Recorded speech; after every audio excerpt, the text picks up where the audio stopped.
Oke, salam dan salam sejahtera, dan saya ingin menjawab satu kenyataan yang dikeluarkan oleh Wan Saiful Wanjan, yang mana hari ini beliau mempersoalkan isu DAP, yang mana saya lihat kenyataan di media mengatakan bahawa sampai mati pun saya tak ingin jadi Setiausaha Agung DAP. So, berlanjutan dari perkara ini sebenarnya ini adalah hasil daripada propaganda, hasil daripada mulut celupal orang seperti Wan Saiful ni, yang mana menjaga tepi kain orang lain. Hasil daripada kenyataan ini adalah apabila Setiausaha Agung DAP Anthony Loke telah pun menjawab bahawa Wan Saiful ni Setiausaha Agung DAP ke? Ini adalah kenyataan yang dikeluarkan oleh Anthony Loke, yang mana Wan Saiful membuat satu andaian seolah-olah DAP di Pulau Pinang itu bergolak dan berpecah dan ingin menukar ketua menteri mereka dengan calon daripada pihak lain, iaitu Steven Sim. Ini pada saya terpulang kepada DAP kerana itu parti mereka. Mereka nak menukar calon lain ke, mereka nak bagaimanakan, itu hak mereka. Kenapa Wan Saiful sibuk? Jadi dalam kenyataan dia hari ini, dia berkata, pergolakan mereka memberi kesan kepada Pulau Pinang sebab sekarang ini ada usaha satu kelompok dalam DAP untuk menukar ketua menteri yang ada sekarang dengan calon daripada pihak mereka. Nama yang disebut-sebut ialah ahli parlimen Bukit Mertajam, iaitu Steven Sim. Apabila saya sebut buat kali pertama beberapa hari lepas bahawa ada usaha dalam DAP untuk menukar ketua menteri, Luke menyatakan bahawa Wan Saiful, adakah kamu Setiausaha Agung DAP? Jadi kenyataan yang dikeluarkan oleh Anthony Loke adalah betul, adalah tepat untuk menjawab kenyataan dikeluarkan oleh Wan Saiful ni. Wan Saiful, saya tak tahulah bagaimana seorang anak muda ke politik seperti Wan Saiful ini, pada saya cuba memutar belit fakta, cuba untuk menjaga tepi kain orang lain, tetapi Wan Saiful sendiri pun tidak kompeten, tidak juga bersih. Wan Saiful baru saja dalam politik tetapi telah pun diheret ke mahkamah dengan isu menyebabkan beliau didakwa di mahkamah melibatkan juga isu rasuah, penyelewengan. Jadi mana integriti orang seperti Wan Saiful ni? Saya lihat ya, yang dia pergi sibuk dengan parti orang lain ni. Kenapa? Kalau DAP nak tukar siapa pun, itu hak DAP. Parti Bersatu tu patut tukar pemimpin-pemimpin mereka yang ada rasuah ni. Jangan sibuk dengan parti orang lain. Jadi kenyataan yang dikeluarkan hari ni, siapa yang mahu Wan Saiful ni? Wan Saiful, saya nak beritahu ya, kalau Parti Bersatu itu hancurlah, tak lama lagi habis Parti Bersatu ni. Lepas PRN 6 buah negeri ni, lepas tu masuk PRU, Parti Bersatu akan lupus.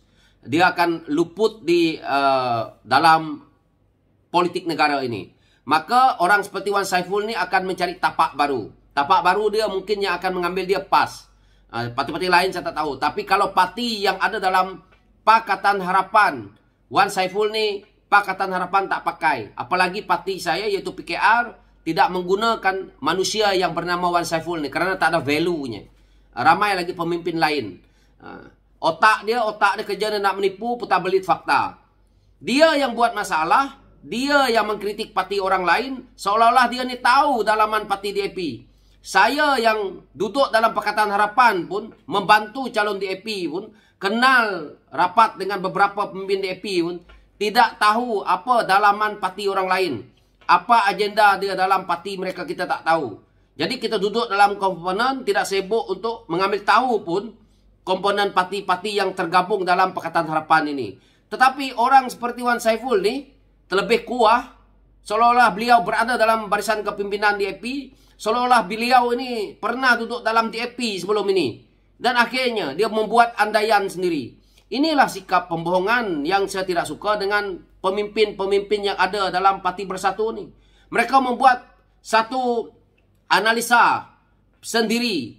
Mereka dengar cakap-cakap orang. Akhirnya mereka pergi buat ceramah, mengatakan itu, mengatakan ini. Hari ini dia jawab, sampai mati pun. Siapa dia? Wan Saiful ni yang orang DAP nak ambil sebagai Setiausaha Agung. Sampai kiamat pun Wan Saiful tidak akan dapat apa-apa jawatan kalau duduk dalam DAP pun. Orang macam ni dalam DAP ada 100, ada 1000 orang lagi. Lebih hebat daripada Wan Saiful ni. Wan Saiful ni bukan boleh buat apa pun. Duduk dalam politik, dia nak cari makan dalam politik. Sebab itu dulu, dia pegang peti-peti N. Apa dia hasil yang Wan Saiful bawa? hanya makan gaji buta, dapat pangkat, yang mana apa jasa Wan Saiful dalam negara ni? Hari ini saya tak nampak apa pun jasa Wan Saiful ni dalam politik negara. Yang saya tahu adalah Wan Saiful terlibat dalam isu rasuah, melibatkan orang Bumiputra, yaitu Jana Wibawa. Orang seperti Wan Saiful ni tak lama lagi duduk dalam kandang. Jadi dia tak payahlah nak berkobar-kobar hari ini, menyerang orang lain dengan kenyataan dia sendiri yang mengambil tahu masalah parti orang lain. Sikap ini patut tidak boleh diamalkan. Saya nak orang seperti Wan Saiful ni turun gelanggang, dia menceritakan kepada rakyat bahawa apa agenda dia nak buat dekat kawasan dia. Apa dia nak buat dengan ni. Ini saya tengok kalau dia pergi buat ucapan dia, pergi dekat ceramah dia, seolah-olah beliau hanya nak menunjukkan glamour dia, nak jadi artis. Saya nak kritik pribadi lah, tapi dah lah pendek. Buat menyemak aja cerita dia. Dia jaga tepi kain orang lain. Pergilah cerita bagaimana kalau kami memerintah ekonomi, bagaimana nak bentuk kawasan saya ni patut dimajukan. Kawasan dia sendiri tak jaga, dia pergi jaga parti DAP. Apa punya manusia lawan Saiful ni. Jadi itulah saya kritik dia ni. Sebab perangai dia, perangai pemimpin-pemimpin muda dalam bersatu ekstrim. Ekstrim menjurus kepada isu perkauman, menjurus kepada agama, yang mana inilah modal mereka. Dia tak boleh hidup tanpa itu dalam politik. Sedangkan Malaysia mengharapkan tokoh-tokoh muda terlahir untuk mereka memajukan negara ini, untuk mengeluarkan idea-idea yang bernas demi untuk kepentingan negara. Tetapi pemimpin-pemimpin yang ada di dalam Bersatu, yang ada dalam PAS, melibatkan komponen Perikatan Nasional mereka itu sendiri, tidak ada. Yang mereka serang, yang mereka ambil tahu parti orang lain. Kritik demi kritik parti orang lain buat apa? Patutnya dia tunjukkan bahawa apa agenda Bersatu itu sendiri. Hari ini Bersatu, satu negeri pun Bersatu tak ada yang dipegang. Jadi Bersatu ini belum diuji, tetapi pemimpin mereka juga tidak mempunyai kebolehan.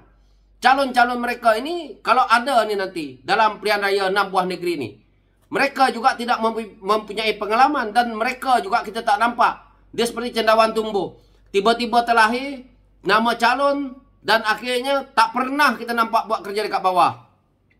Saya harap rakyat tolak calon-calon yang seperti ini. Dan saya harap juga rakyat tolak calon-calon PAS, calon-calon Bersatu yang sebelum ini ada di beberapa negeri yang mana mereka tidak membuat kerja. Jadi negeri pimpinan PAS, kalau kita lihat, tidak ada memberi manfaat pun pemimpin mereka. Yang ada pemimpin mereka makan gaji buta. Ini salah seorang namanya Wan Saiful ini juga kerjanya mengkritik parti orang lain. Kerja hakikinya sebagai ahli parlimen dia tak buat. Inilah kebangangan dia. Dia sibuk dengan parti DAP. Kenapa? Lepas tu dikritik oleh Anthony Loke, dia jawab lain. Bangang punya Wan Saiful ni. Otak dia dah lembab. Jadi saya kritik benda ni kerana dia yang membuat kebodohan. Dia sibuk dengan DAP Pulau Pinang. Kenapa? Apa kena-mengena dengan Wan Saiful? Kalau PHS menang dekat Pulau Pinang, suka hatilah. Orang PHS nak lantik siapa? Nak jadi ketua menteri dia. Yang Wan Saiful ni nak sibuk. Kenapa? Jadi saya tak nak jawab panjang-panjang. Itulah jawapan saya kepada otak bengap seperti Wan Saiful ni. Sekian, terima kasih.